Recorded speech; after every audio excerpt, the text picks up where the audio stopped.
for the first time in 10 years. Hello everyone, welcome to The Darkness, and I am DarknessStone. I have been a fan of Pokemon for a very, very long time. Growing up with PlayStation, I never really got to play most of the Pokemon games. The first game I actually got and completed, or beat the Elite Four and was champion of, was Pokemon Y, because I got a 3DS when I got my dog Karma. I was able to play a few other Pokemon games growing up, when I got a GameCube and a Wii.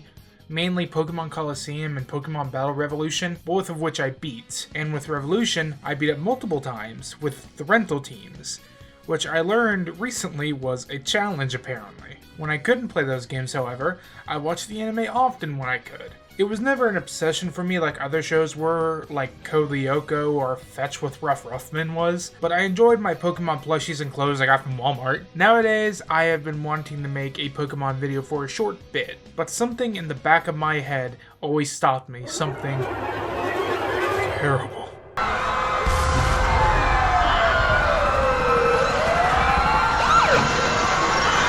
But I decided to ignore that and my better judgment to make a video on Pokemon anyway. However, I will state that this video is entirely my opinion. Haha hee hoo, no more personal attacks for you. Even though I never got to play them in their time, I have gotten to play the other games through some, we'll just say legal means, so I can't get sued. And one thing always stood out to me when I played them. The Pokemon felt fake. Not in the way of, oh, they look bad or the graphic sucks, because I love a lot of low graphic or unrealistic looking games like Off by Mortis Ghost or Night in the Woods. What I mean by that is that they feel like they don't belong. More of a sense that their presence was not felt. It felt like they were just placed there to be found or something. It didn't feel natural. Man, this is really hard to explain. It felt like these Pokemon in the space they were found in could easily be replaced by almost anything or any other Pokemon, and nothing would change. They had no physical agency. You could find a Caterpie or a Dragonair in the same patch of grass somewhere, and it would be somehow believable that both of them could be found there, even though they had pretty much different environmental reasons to be there. You can pluck almost any other Pokemon there and it would make sense. They didn't feel like individual creatures, but instead just replaceable pieces that you placed in the player's way for balance. I know I'm pretty much overthinking this a lot, but it's me. It's how I play video games. Does that make the Pokemon games bad? No, far from it. These games are still incredible, but to me, it almost felt like a disconnect from the land I was exploring and the creatures I was finding. That was until Pokemon Legends Arceus came out. Pokemon Legends Arceus came out in January of 2022 for the Nintendo Switch, and it was a major shift in the Pokemon series. Most of the Pokemon games, especially in the most recent ones, have all had aspects of what Pokemon Legends Arceus would later become, but they still held on to past mechanics that would differentiate themselves from this new game. Pokemon Sword and Shield, for example, gave you big places to run around and things like that, but the Pokemon were, most of the time, stuck to the tall grass and were not shown being part of their environment, again feeling like they were placed there. It still held on to the gym aspect from most of the main series games up to this point, and many other features that came from the games before. Then we get to Pokemon Legends Arceus, and what it has done differently from past games that makes me think personally that it is the best Pokemon game in the last couple of years. Pokemon Legends Arceus is set in ancient Sinnoh, making it a prequel to I believe all Pokemon games, but specifically Pokemon Diamond, Pearl, and Platinum. This setting is so far back that it has almost no technology, aside from your smartphone you got from God, and this was also before Pokemon and people lived together in unison. Pokeballs were a fairly recent invention, so there's still a lot to learn about them. It also shows lore that we have never seen from the mainline games, such as how Pokemon have the ability to naturally shrink to fit into their environment, such as a Pokeball, which explains how Pokeballs work, and how teams for Pokemon go way back, with the establishment of the oldest version of a team in Pokemon history, Galaxy Team, which is an early version of Team Galactic. One thing also new from other games, aside from the spin-offs like Coliseum, is that you are alone. No mom, no dad, no bitches, none of that. You fall into the history region, or a region the game takes place in, and have to go from there. You are placed in a new place with only your phone and the professor who found you. You always had a safety net in the previous games, going home to your mom, but now that wasn't an option, unless you're one of those strange people who call Captain Seleno mommy. As soon as the game starts, it feels like there are actual stakes and a reason for you to become a Pokemon master, instead of,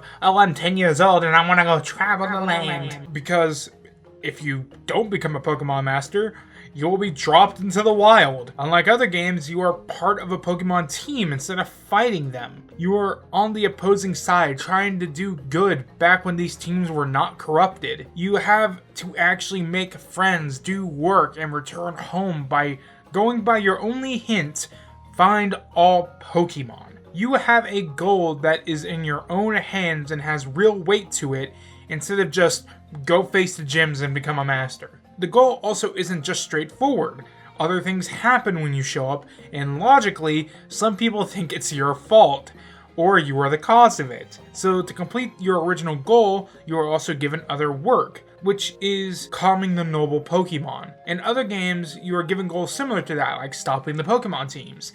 But again, it didn't feel like they had any weight, because honestly, they didn't feel like threats. All of their teams, aside from the big bad or the head honchos of the Pokemon team, are no threat. They are beaten easily and have copy-pasted Pokemon, so you can easily beat them with like one Pokemon and one move. However, the noble Pokemon battles are special fights, each happening in their own arenas, and have different powers and moves you have to avoid, and not to mention you have to deal with the protectors and complete quests for them to gain enough trust to face the nobles. And the thing I think we should talk about most to finally get to what I was trying to get across is the ramifications of battle and environment. In Pokemon Legends Arceus, you are playing in a semi-open world. Within this world, there are Pokemon in the world, where they normally would be. In the fields, there are Pokemon like Starly, Shinx, and Wurmples. Near the rivers, you'll find water Pokemon like Weasel, which I originally typed as Brazil for some reason, Magikarp, and Barrels. And in heavy forest, you'll find Pokemon like Combee, Cascoon, and Beautiflies. Not only will you be able to find these Pokemon in believable locations, they act like they would in their environments. Psyducks would graze around, Benaries would hop around, and Beautiflies would be near flowers. If they see food, they will go and eat it. These Pokemon feel real and like they're actually part of their environment. They feel like they actually exist and have space in this universe instead of just being placed there as a sprite or a model. Not only do they feel real, but they can also hurt you. Yeah, we're gonna talk about that. Time for Professor Dark Oak. Pokemon have always been dangerous creatures, and in Pokemon Legends Arceus, you can finally see that with real repercussions. Many Pokemon are dangerous, even some of the weakest Pokemons can be real threats to the human body. A Shinx, a tiny cat, dog, ferret thing, can shock you so hard that it can knock you out, which is something that happens in the story to your little partner friend in the Galaxy team. A Staravia can peck you or tackle you so hard that it does the same.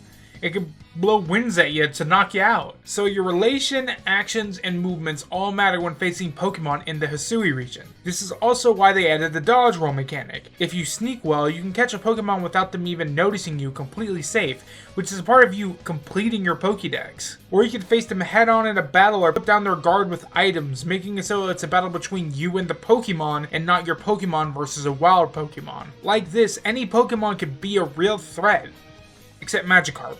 They will not attack you, they will just smile at you.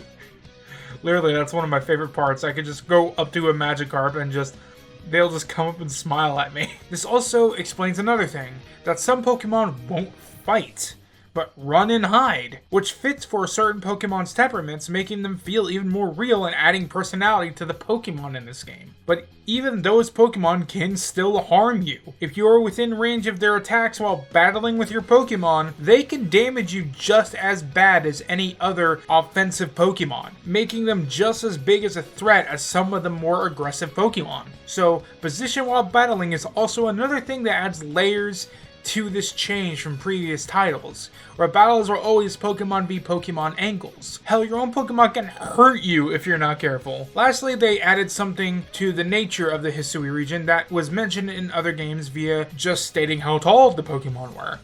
But actually showing Pokemon size differences physically in this game is shown, which makes it feel so much more realistic than other Pokemon games. Not to mention the alpha Pokemon, which makes sense.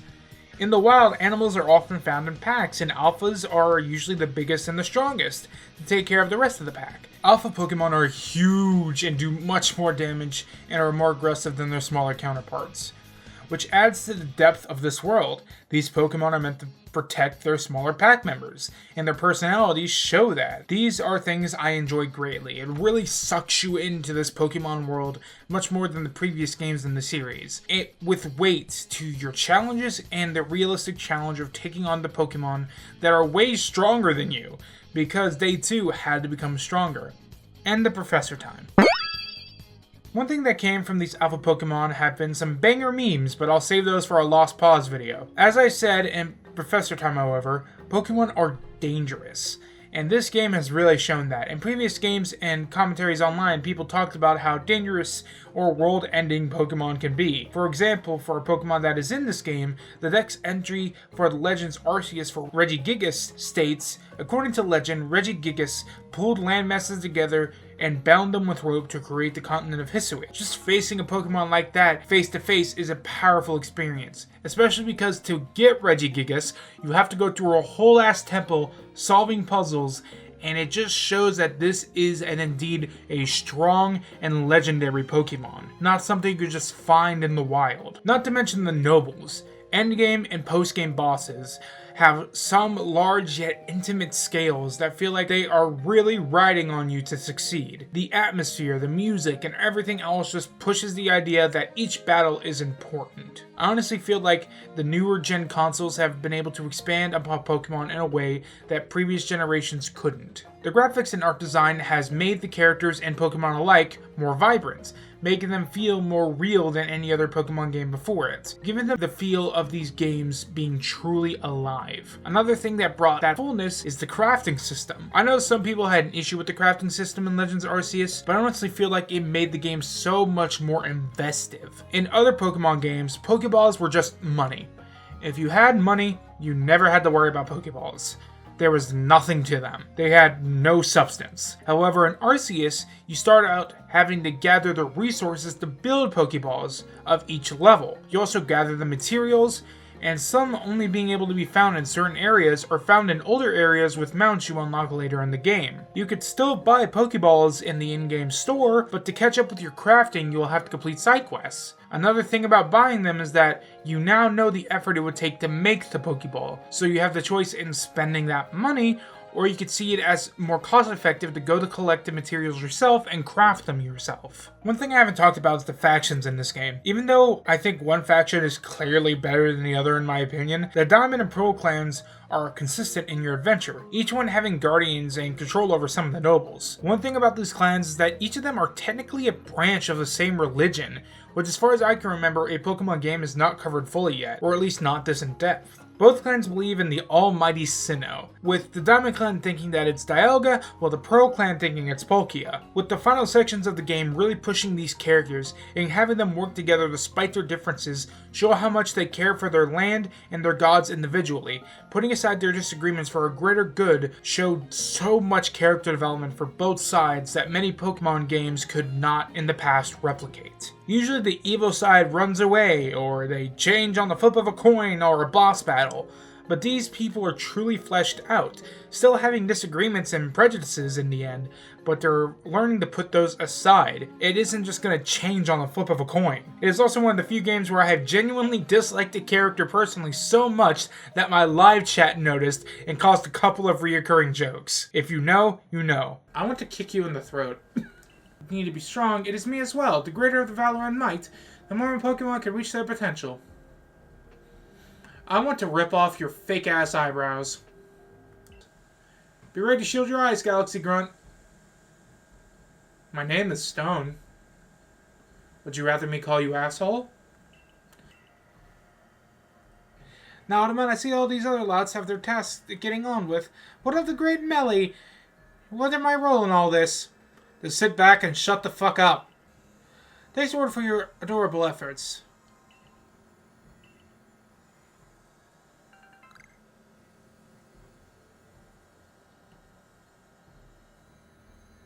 I will shove these 3 truffles up your ass and use you to speak like a fucking Muppet. if they keep talking down to me. I brought Lee in. Yeesh, that ugly hat suits you as poorly as an important role does. I don't like this at all. I don't like you at all. I should be the one consulted for my wisdom. You have none. Now, don't take that as a negative. I see it as a good thing because it is normal for a game to have lovable characters. That makes it safe. But having a dislikable character and one you have to work with is a risk. And completely worth it if it's done the way that this game has done it. Another thing we could talk about is the flavor this game has. And by Sinnoh does it have flavor. So much so that if you gave it to a child, it would throw up in your face. Because it can build off all sorts of history from the previous games. Sure, you're not smashing your Pokemon like Markiplier would want.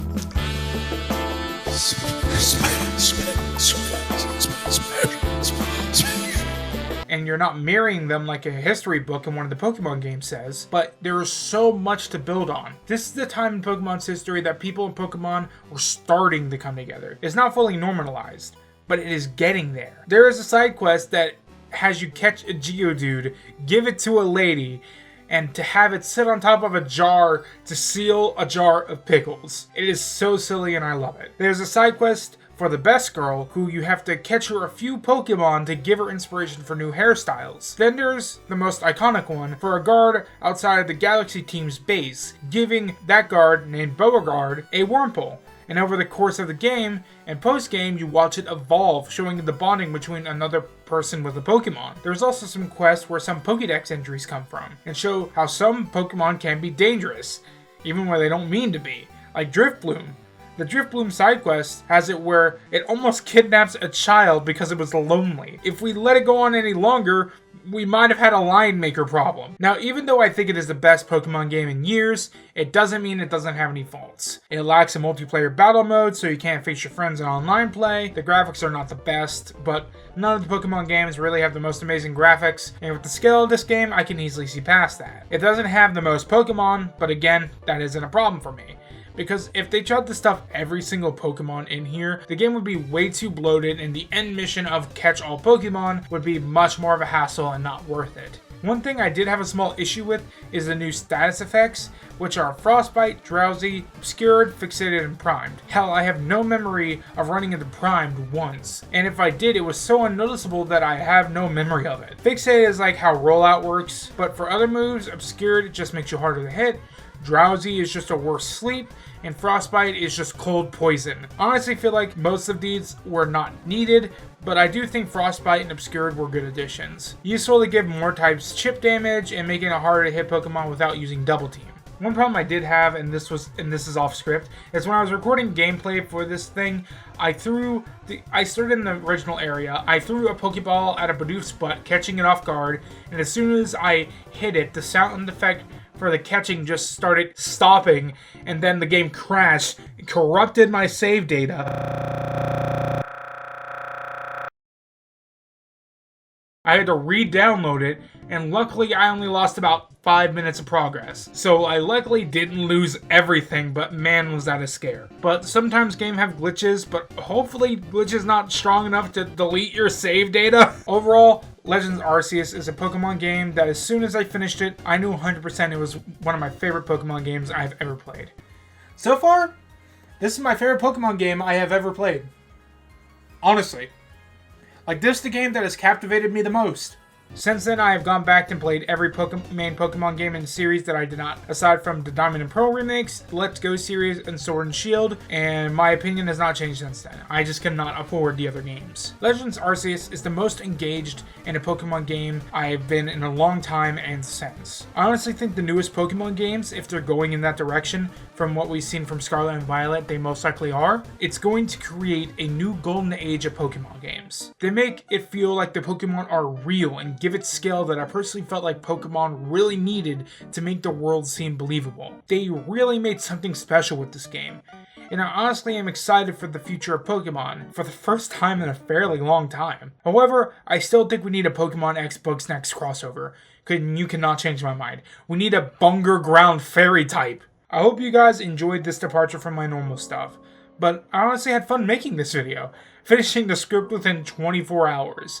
which is honestly kind of funny. Literally, I started it at 1 a.m. and then finished it at 5 p.m. the same day, with some sleep, of course. If you want to see more videos like this, let me know and give me some suggestions in the comments. Now on to the fan art feature. First up, we got one from Catafang on Discord, and it looks like it was a birthday present.